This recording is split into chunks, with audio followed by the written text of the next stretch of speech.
chia thế mình lo pen mà đâu chạy kìa pen về thì cái tóc về là anh này cái là này đi result cái là buồn thôi là vợ cái buồn mai em thì tôi đây em xong lại phát này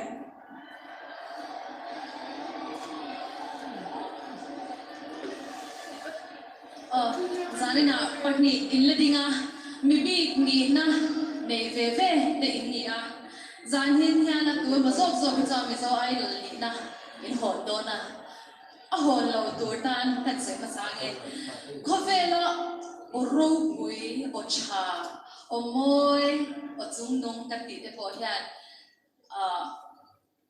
competition là win là ba chúng ta chọn